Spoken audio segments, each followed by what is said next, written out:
Ya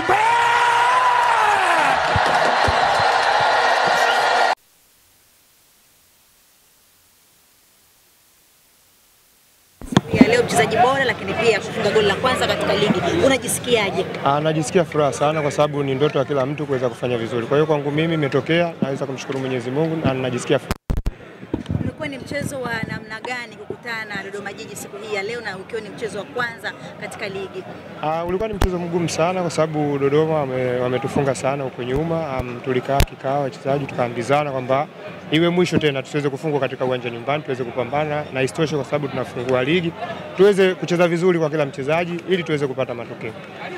Matokeo haya ya kwanza ama kupata ushindi katika mchezo wa kwanza kunaleta taswira gani katika klabu ya KMC na mechi nyingine zijazo? Kunaleta mwanga mzuri kwa sababu ukianza vizuri ndo utamaliza vizuri. Kwa hiyo tunamshukuru Mwenyezi Mungu kwa kuweza kupata point 3 na imani kila mchezo tutaweza kupambana ili tuweze kupata point 3. Mpaka sasa mnaongoza ligi. Kipi ambacho unawaeleza mashabiki wa KMC? Waamini kuwa kuna uwezekano mkakaa nafasi ya kwanza mpaka mwisho wa ligi? Hilo inawezekana kwa sababu na sisi tupo kwenye ligi, tunapambana ili tuweze kufika malengo yetu. Na kila malengo ya mchezaji ni kufika nafasi nzuri pia pamoja na benchi la ufundi.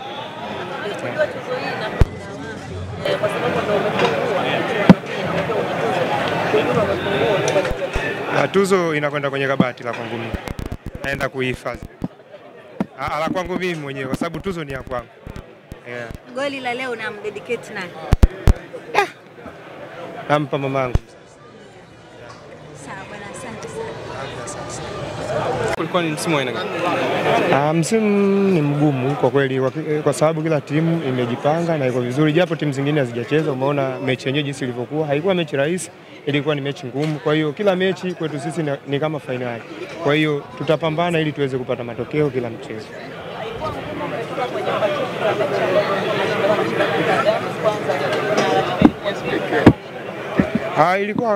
Ilikuwa ngumu, ila tumeweza kufanya exchange. Walikuwa wanacheza, mwalimu wengine amewabadilisha, wengine wamefanya hivyo, wengine hawajamaliza mechi. Kwa hiyo ilikuwa ngumu, lakini tumeweza kupambana kwa kila mchezaji kutoa 100% kuweza kupata matokeo katika mchezo wale. Okay, asante sana.